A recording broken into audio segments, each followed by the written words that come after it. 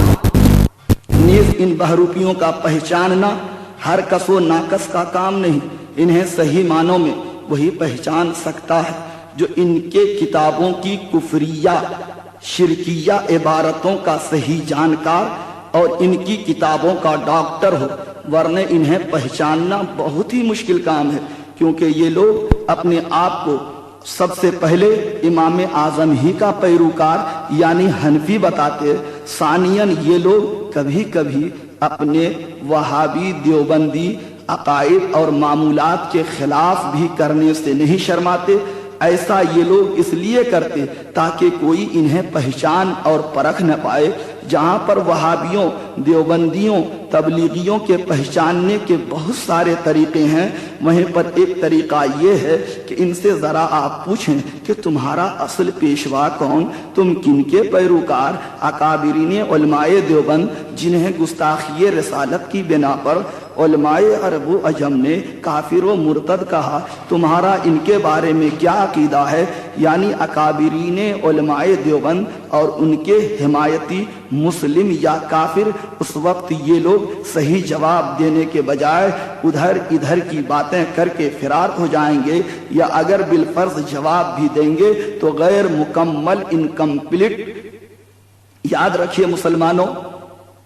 علماء اہل سنت یعنی علماء بریلی کسی کو کافر بناتے نہیں۔ ہاں، جو کوئی کافر بن جاتا ہے تو علماء اہل سنت کی یہ ذمہ داری ہوتی ہے کہ بنے ہوئے کافر کو بے نقاب کر دیا جائے، یعنی علماء اہل سنت کافر بناتے نہیں بلکہ کافر جو ہو جاتے ہیں انہیں بتاتے ہیں۔ نیز ان کے پہچاننے کا ایک بہت آسان طریقہ یہ ہے کہ جس طرح دودھی بلب کے چالو یا بند کا صحیح اندازہ بغیر دو تار لگائے نہیں ہو سکتا، اسی طرح انہیں بھی علامت سنیت کے دو تار، ایک درود پاک کا دوسرا سلام کا لگائے اور ٹچ کیے بغیر نہیں ہو سکتا، یعنی انہیں بھی دو تار، ایک درود پاک کا دوسرا سلام کا ٹچ کرو، اگر روشنی دینے لگے یعنی بلا کسی ہچکچاہٹ کے زبان سے صلی اللہ علی النبی الامی والہ اور یا نبی سلام علیکہ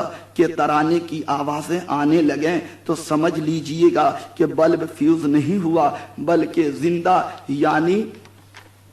نور ایمان سے منور ہے، نور ایمان سے جگمگ کر رہا ہے، اور اگر نہ جلے یا جلے بھی تو ناک منہ بنا کر تو سمجھ لیجئے کہ بلب فیوز اور مردہ یعنی نور ایمان سے بے بہرا ہے۔ نیز ہر کام کے اندر تبلیغی جماعت والے وہی راستہ اختیار کریں گے جس سے انہیں ذاتی منفعت اور دنیاوی فائدے حاصل ہوں۔ یہی وجہ ہے کہ ہر خرچ والے جائز اور مباح کام، مثلا فاتحہ و نیاز، درود اور سلام، میلاد اور قیام، حلوہ اور مالیدہ، حلیم اور کھچڑا، خود کے یہاں بنانے سے انکار مگر دوسرے بلا لیں تو اقرار۔ یہ اور بات ہے کہ کوئی حلال کو حلال ہی سمجھ کر کھاتا اور کوئی حلال کو حرام ہی سمجھ کر کھاتا، یہ تو اپنے اپنے نصیبے کی بات ہے۔ سچ کہا کسی نے، بے ادب بے نصیب، با ادب با نصیب۔ بہرکیف اب دیوبندی تبلیغی جماعت کے اماموں، پیشوا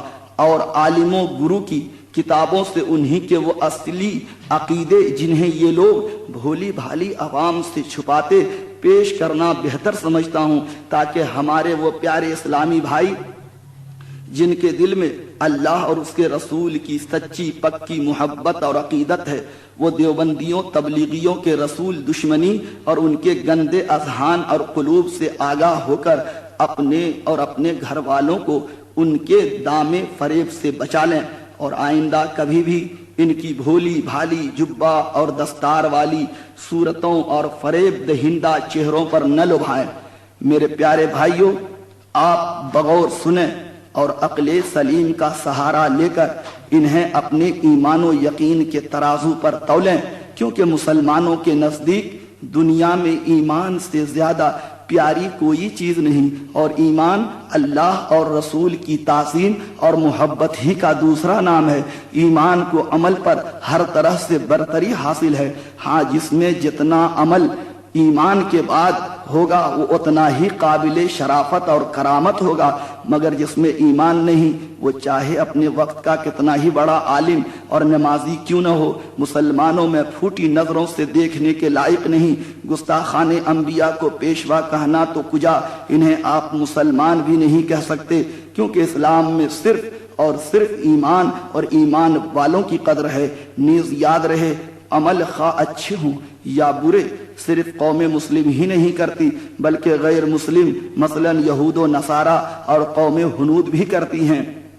گوشہ نشین کی طرح رہبانی، پادری، سنیاسی ان میں بھی ہوتے ہیں۔ مومن صدقہ دیتا تو غیر مومن دان کن، مسلم صدقہ جاریہ تو غیر مسلم شرمدان وغیرہ، مگر خدا کے حضور مومن کے علاوہ تمام قوموں کی نیکیاں کیوں قابل قبول نہیں؟ اس لیے کہ غیر مسلم کے پاس ایمان نہیں، لہذا ان کے سارے اعمال بیکار ہیں۔ سامعین کرام، انکشاف حقیقت کے بعد علماء دیوبند کے ایمان سوز اور اسلام خور باطل عقیدے اور معمولات اور اہل سنت کے ایمان افروز اور عظمت اسلام بڑھانے والے اسلامی صحیح عقیدے اور معمولات صحیح کتابوں کے حوالے سے پیش کرنے کی سعادت حاصل کر رہا ہوں۔ تمام حوالہ جات کو غلط ثابت کرنے پر انعام بہرکے آپ بغور سنیں اور اپنے زندہ اور بالیدہ ضمیر سے صحیح فیصلہ لیں کہ آخر ان دو عقائد و معمولات میں سے کن عقائد و معمولات کے اپنانے میں اللہ اور اس کے رسول کی خوشنودی اور دارین کی فلاح و نجات ہے، اور کن عقائد و معمولات کی پیروی کرنے میں خدا اور اس کے رسول کی ناراضگی اور لعنت و پھٹکار ہے۔ عقائد و معمولات دیوبندیہ کے ساتھ ساتھ عقائد و معمولات اہل سنت بھی سماعت فرمائے۔ سنیے، دیوبند مدرسہ کے بانی مولوی محمد قاسم نانوتوی جی اپنی کتاب تحذیر الناس کے صفحہ 3 اور 28 پر لکھتے ہیں کہ حضور اکرم صلی اللہ علیہ وسلم آخری نبی نہیں ہیں، بلکہ کوئی نیا نبی آ سکتا ہے، جبکہ عام اہل سنت کا عقیدہ ہے کہ حضور پاک صاحب لولاد سیاح افلاک صلی اللہ علیہ وسلم کے بعد کوئی بھی نیا نبی نہیں آ سکتا، چہ جائے کہ آپ کی ظاہری حیات طیبہ میں، کیونکہ سارے مسلمانوں کا اس پر اتفاق ہے کہ حضور پاک سب سے پچھلے اور آخری نبی ہیں۔ یہی معنی قرآن اور حدیث نے بیان فرمایا ہے، ورنہ کلام الہی کا جھوٹا ہونا لازم آئے گا، جبکہ کلام الہی تمام کلام سے زیادہ سچا ہے۔ حوالہ آپ قرآن مجید، احادیث پاک، آثار فقہائے محدثین اور کتاب شفا وغیرہ دیکھیے۔ عزیزان گرامی، دیکھیے کتاب حفظ الایمان کے صفحہ 8 پر مولوی اشرف علی تھانوی دیوبند جماعت کے مائے ناز ہر دل عزیز حکیم جی لکھتے ہیں کہ حضور علیہ السلام کے جیسا علم غیب تو عام انسان، بلکہ ہر بچہ و پاگل، بلکہ تمام جانوروں اور چوپایوں کو حاصل ہے، جبکہ عام مسلمانوں کا عقیدہ ہے کہ حضور علیہ السلام کو اللہ پاک نے بعض غیبوں کا علم دیا ہے، اور وہ اس قدر زیادہ ہیں کہ دنیا کی ساری مخلوقات میں سے کسی بھی مخلوق کا علم حضور پاک کے علم کے ساتھ مقدار یا کیفیت میں کسی طرح مماثل و مشابہ اور شریک و سہیم نہیں۔ رسول خدا کے کسی بھی وصف اور خوبی کو چھوٹی اور معمولی چیزوں سے تشبیہ دینا یا ان کے برابر بتانا کھلی توہین رسالت ہے، اور یقیناً یہ کفر ہے، جیسا کہ اشرف علی تھانوی کی پیش کردہ عبارت سے ظاہر ہے۔ دوستو، منکرین علم غیب مصطفیٰ کی عبارت سے روشن دن کی طرح واضح ہو گیا کہ علماء دیوبند کے نزدیک رسول اللہ کے علاوہ علم غیب عام انسان، حتیٰ کہ ہر بچہ اور پاگل اور تمام جانوروں کو بھی ہے۔ کہاں تو رسول پاک صلی اللہ علیہ وسلم کے علم غیب کا انکار کرنے اشرف علی تھانوی جا رہے تھے، اور کہاں عام انسان، یہاں تک کہ جانوروں کے حق میں بھی علم غیب کا اثبات ہو گیا۔ اسی کا نام ہے اختیار مصطفیٰ۔ دارالعلوم دیوبند کے صدر مولوی محمود الحسن دیوبندی جی لکھتے ہیں کہ خدا جھوٹ بول سکتا ہے، یعنی چوری اور زنا وغیرہ کر سکتا ہے، غرض کہ جو کچھ بھی غلط اور گندے کام بندے کرتے یا کر سکتے ہیں وہ سب کام کرنا اللہ کے لیے کوئی عیب نہیں۔ ان کی کتاب دیکھیے، امکان کذب، کتاب براہین قاطعہ اور یک روزی وغیرہ۔ جبکہ عام اہل سنت اور تمام مسلمانوں کا عقیدہ ہے کہ جھوٹ وغیرہ بولنا عیب ہے، اور اللہ تعالی ہر عیب و برائی مثلا جھوٹ، ظلم، چوری،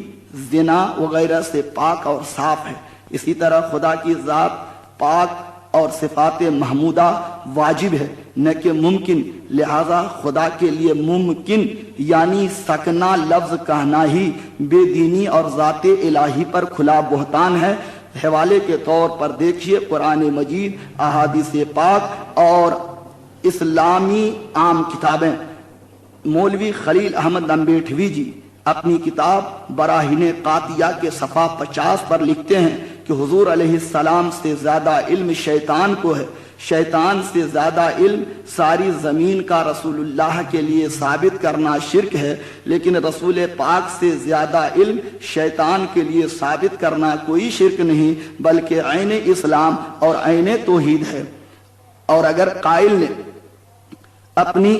مذکورہ عبارت میں حضور پاک سے علم ذاتی کی نفی کی ہے تو شیطان کے لیے علم ذاتی مانا جو یقیناً شرک ہے۔ چنانچہ اس صورت میں لکھنے والے خود ہی مشرک، کیونکہ ذاتی علم خدائے پاک کے علاوہ کسی اور کے لیے ثابت کرنا یہ شرک ہے، یہ توہین رسالت کی سزا ہے علماء دیوبند کو۔ لہذا خدا توفیق توبہ دے تو کفر نوازی سے باز آ جائیں اور مقام رسول کو جانیں اور پہچانیں، چونکہ رسول پاک کے مقابلے میں کسی کی وکالت اور طرفداری نہ کام آئی ہے اور نہ انشاءاللہ کام آئے گی۔ جبکہ عام اہل سنت اور تمام مسلمانوں کا عقیدہ ہے کہ عالم ما کان و ما یکون رسول کو اللہ پاک نے اپنی تمام مخلوقات سے زیادہ علم دیا۔ یقیناً حضور علیہ السلام کو اللہ پاک سے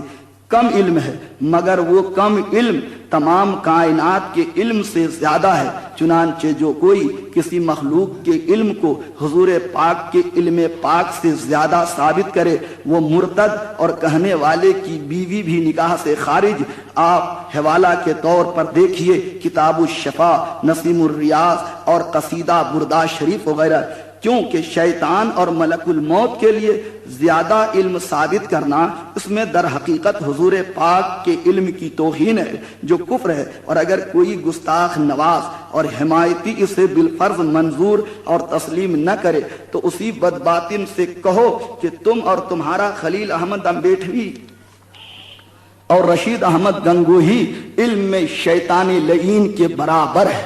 پھر دیکھنا کہ وہ کس قدر ناک منہ بناتا اور آپے سے باہر ہو کر تمہیں کس قدر بے جا و بے تکے الفاظ اور ناشائستہ کلمات کہتا، جبکہ شیطان کے مقابلے میں دیوبندی عالم کے علم کو گھٹایا نہیں بلکہ صرف برابر بتایا۔ کہیں شیطان کے علم سے خدا نے خواستہ تم نے گھٹا دیا تو وہ نہ جانے کیا کیا تمہیں نہ بخش جائے گا جس کی خبر خود آ جناب کو نہ ہوگی۔ یہ ہے شیطان اور اپنے مولویوں سے دیوبند عوام اور خواص کی عقیدت مندی۔ ایسے عقیدے سے اللہ کی پناہ مسلمانوں۔ براہین قاطعہ کے صفحہ 52 اور فتوی میلاد شریف کے صفحہ 13 پر صاف لکھا ہے کہ حضور علیہ السلام کی میلاد پاک کرنا کنہیا کے جنم کے برابر بلکہ اس سے بھی بدتر ہے۔ اسی طریقے سے فتوی رشیدیہ میں بھی لکھا ہے کہ میلاد شریف ہر حال میں ناجائز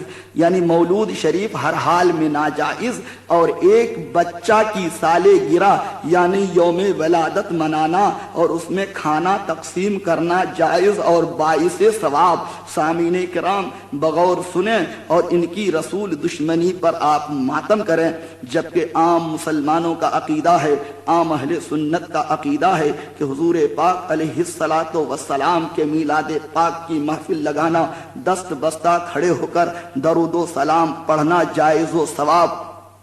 اور خیر و برکت حاصل کرنے کا اہم ذریعہ ہے۔ آپ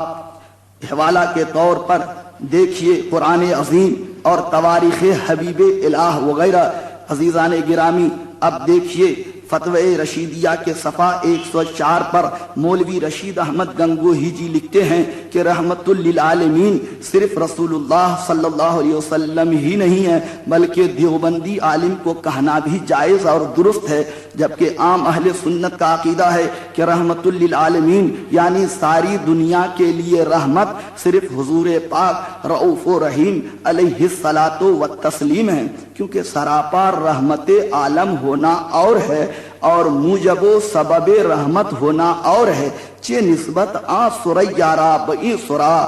آپ حوالہ کے طور پر دیکھیے قرآن شریف اور عام کتب اسلامیہ وغیرہ، خود خدا نے قرآن پاک میں ارشاد فرمایا وما ارسلناک الا رحمتا للعالمین، اے محبوب ہم نے آپ کو صرف پوری کائنات کے لیے رحمت بنا کر بھیجا۔ اللہ تبارک و تعالی نے اپنے مقدس لاریب قرآن مجید میں ارشاد فرمایا وما ارسلناک الا رحمتا للعالمین، اے محبوب ہم نے آپ کو نہیں بھیجا مگر پوری دنیا کے لیے رحمت بنا کر۔ عزیزان گرامی اس سے پتہ چل گیا کہ رب کائنات نے رسول اللہ صلی اللہ علیہ وسلم کو پوری کائنات کے لیے رحمت بنا کر بھیجا، اور علماء دیوبند اپنے آپ کو بھی رحمت للعالمین ہونے کے دعوے دار ہیں۔ عزیزان گرامی آپ آگے بڑھیے اور دیکھیے کہ مولوی خلیل احمد امبیٹوی جی اپنی کتاب براہین قاطیہ کے صفحہ 30 پر لکھتے ہیں کہ حضور علیہ السلام اردو زبان نہیں جانتے تھے تو مدرسہ دیوبند کے علماء سے حاصل کیا۔ مطلب یہ ہوا کہ رسول اللہ صلی اللہ علیہ وسلم دیوبندی عالموں ملاؤں کے شاگرد ہیں، جبکہ عام اہل سنت اور تمام مسلمانوں کا عقیدہ ہے کہ تمام انبیاء و رسول علیہم السلام یعنی حضرت آدم، حضرت نوح، حضرت عیسیٰ، حضرت موسیٰ، حضرت رسول اعظم صلی اللہ تعالی علیہ وسلم علیہم السلام جس قوم اور قبیلے اور خاندان کی طرف بھیجے گئے وہ اپنی قوم اور خاندان کی زبان کے جانکار اور ماہر تھے، خاص کر معلم کائنات جوامع الکلم حضور علیہ الصلاۃ والتسلیم ساری کائنات اور مخلوق کی زبان سے واقف ہیں، کیونکہ آپ تمام انسانوں کے لیے نبی اور رسول بنا کر بھیجے گئے ہیں۔ آپ دیکھیے قرآن مجید اور دوسری کتب تواریخ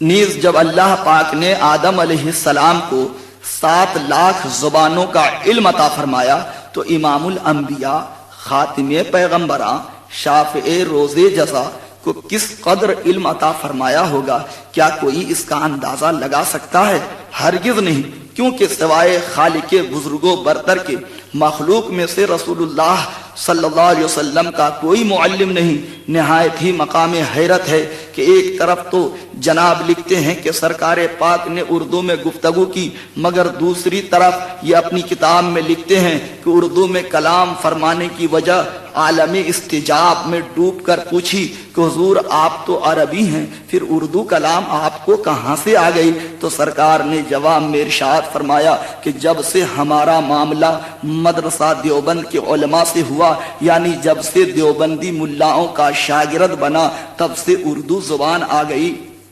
دیوبندی مولوی آگے لکھتے ہیں سبحان اللہ، اس سے مدرسہ دیوبند کا بلند رتبہ معلوم ہوا کہ رسول اللہ بھی مدرسہ دیوبند کے فارغ التحصیل ہیں، یعنی سند علم حاصل کیے ہوئے۔ دوستو ذرا ان سے پوچھو کہ جب تو دیوبند کے 100 سالہ جشن میں تشریف لا کر